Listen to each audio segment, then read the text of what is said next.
right, and next up, we have the group that has been working with the Society of Entrepreneurs and Ecology, C. Good evening, everyone. Thanks for being here and for lasting this long into the evening. I promise it will be, 10 minutes on the dot, and I get to showcase the work that really is the culmination of 4 years doing this program, so this feels like a spiritual experience for me. But I will be talking about the capstone project that we did for our client C, based out of China, focused on building ratings and driving sustainability adoption for small to medium-sized enterprises. So I'm joined today by my very lovely team representing Capstone Section 8.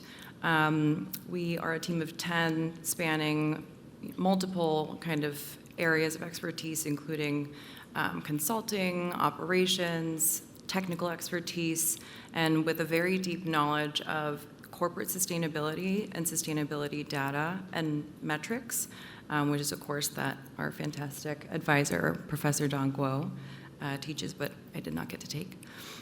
So tonight I'm going to talk about what we built for our capstone project, the problem and the challenge that we're trying to solve for, how we actually did that, what it looks like in the real world applied, to give you some practical examples, and then what this is going to look like in action when we're solving that problem and why it matters so much.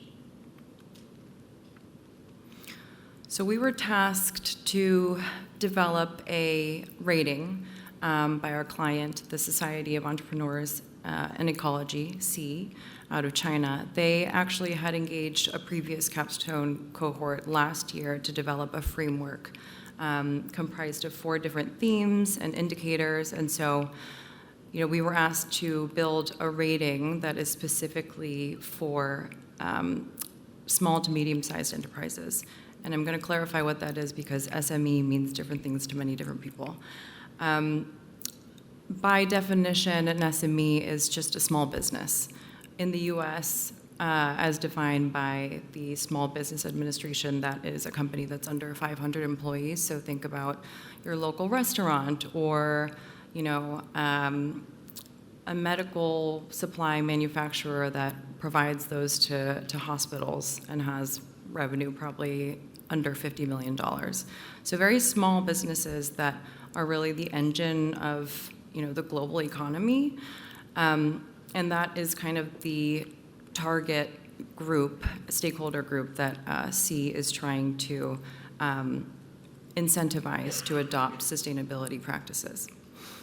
So the task at hand was to build on the framework that was developed last year, create a rating, but also make that applicable to all SMEs globally, everywhere, regardless of industry, sector, market, size, and target market.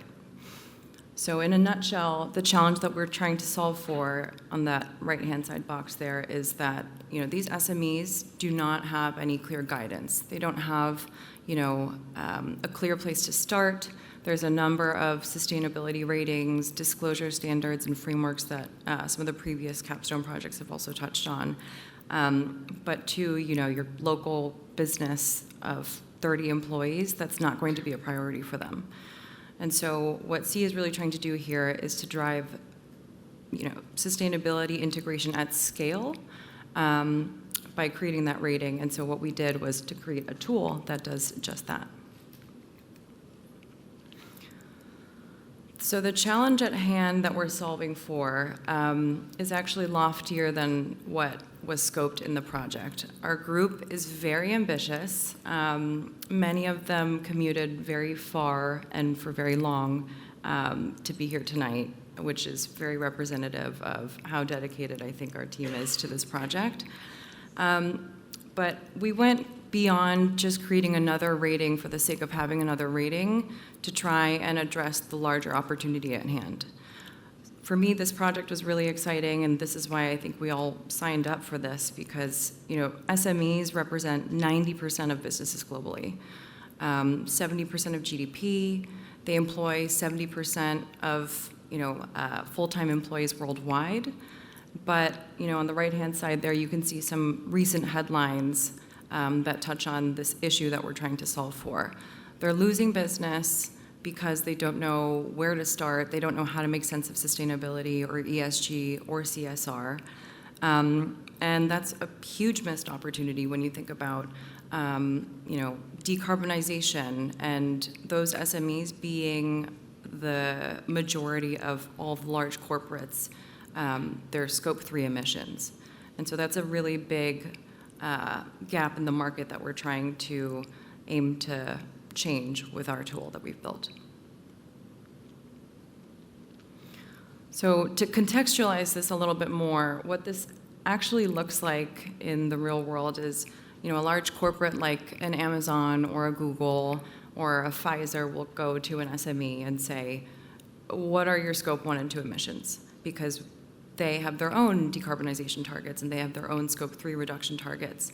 And most businesses, most large mega caps and publicly listed companies, they will have certain requirements for spend with SMEs as required by federal regulation. The US government has a target itself to spend 23% of its procurement budget with SMEs. But again, if you think about that, 150 sized furniture manufacturer, right, or your boutique whatever store around the corner, they don't know because they're constrained in terms of headcount, budget, priorities. That's not going to be the thing that they're thinking about. So that results in SMEs losing out on business, potentially contracts that are, recurring over the span of 5, 10 years and are recurring in revenue and could amount to a significant portion of their potential profits. So with our tool, this looks a little bit different.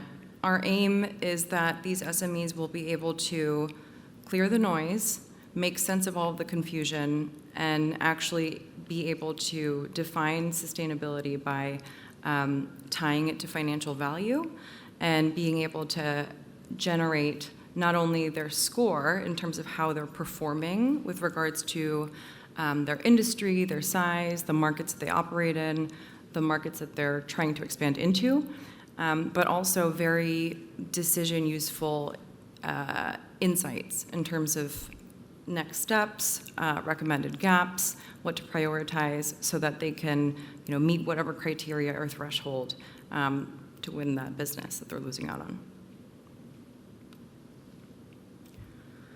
So how we actually went about doing this after we decided that just the rating wasn't enough, we started by reviewing the framework and the indicator list that last year's capstone cohort had developed, 4C. That was actually specific to China, I should add. But we decided that, we want to be ambitious and to account for all geographies and all regions. And so we looked at other standards and frameworks, guidance that's specific to SMEs, and turned this into a list of about 1,200 different indicators in a big Excel list. Then we tagged across all of those different indicators by topic, themes, markets, regions, the specific regulations and standards for compliance that apply to areas of operation, and then we synthesized all of that into questions, the most simple questions possible that a company with 30 employees might be able to answer.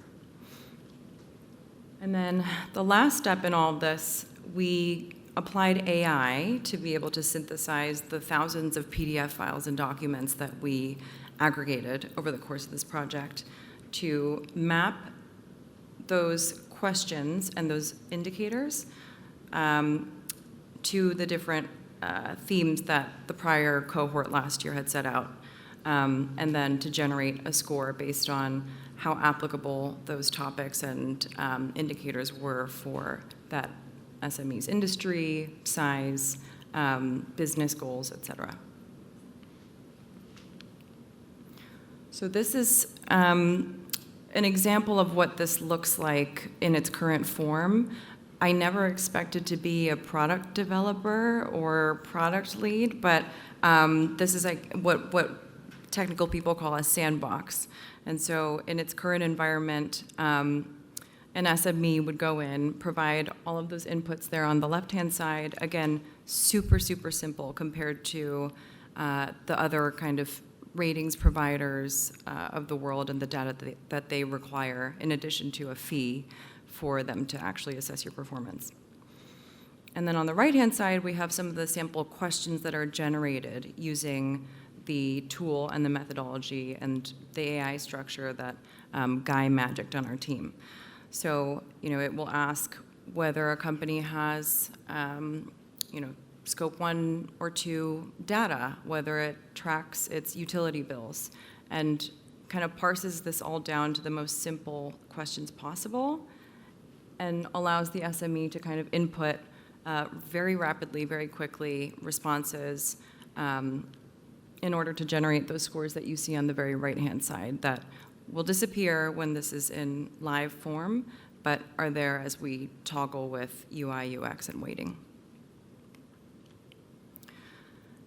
And so this is the final output of our tool that we created. So not only is the SME getting the rating that you see with the overall score at the top, as was tasked by C, but we're also giving them individual component scores across those 4 key themes that C really wanted to build on last year. So governance, people, resources, community, the key gaps and areas of improvement that they should prioritize based on their business priorities and their target markets. And then a quick summary that condenses everything so that it's easily synthesizable, tells them which kind of ratings to prioritize that some large corporate might be using in order to determine which SMEs that it wants to work with, and all that good stuff. So why does this matter, and why is this a spiritual moment for me? Sustainability,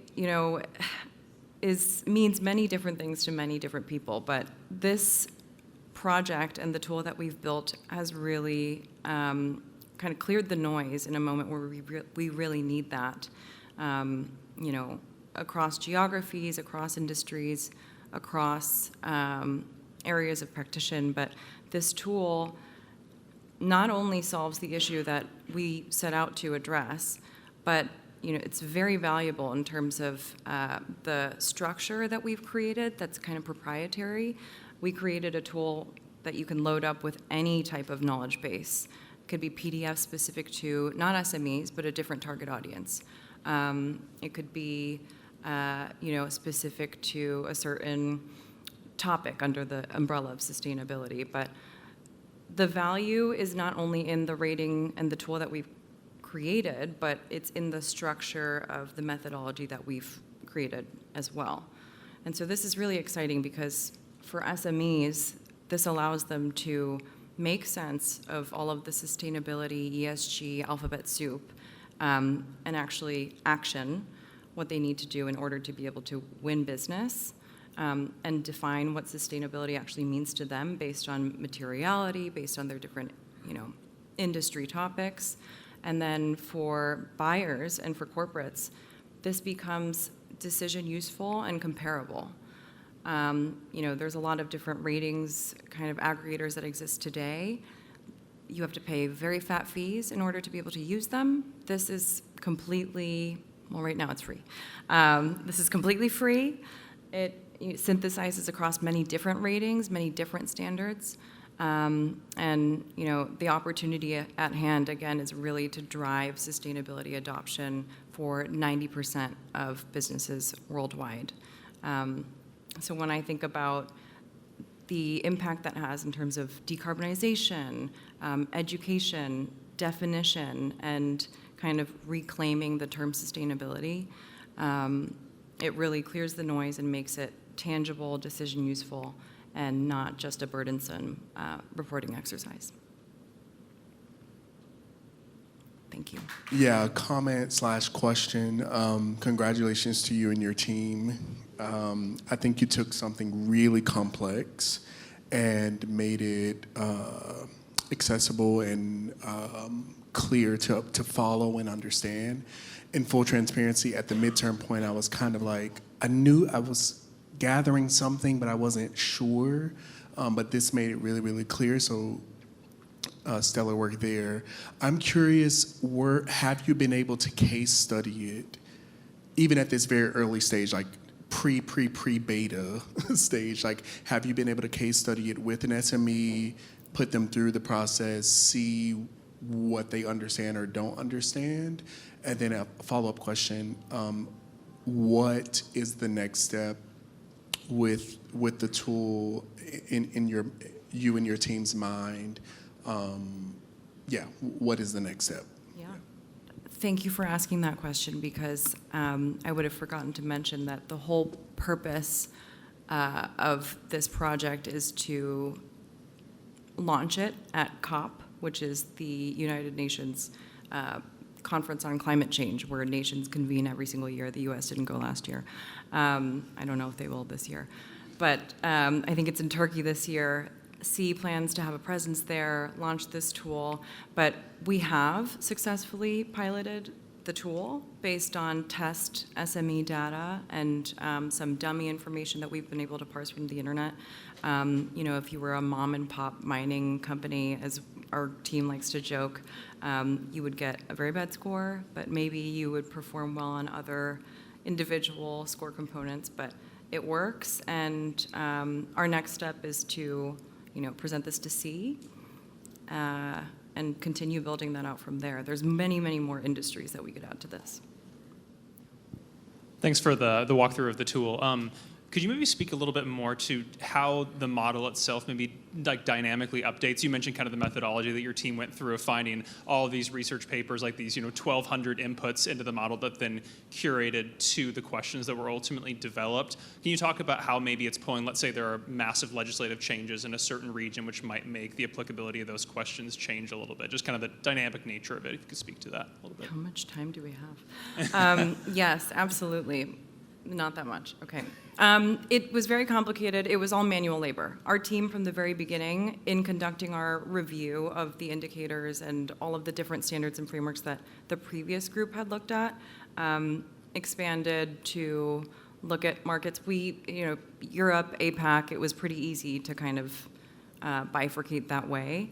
Again, to your point about regulations and changes in ratings, methodologies, or whatever it might be, you just load it right into the tool and it will generate based on the new regulation.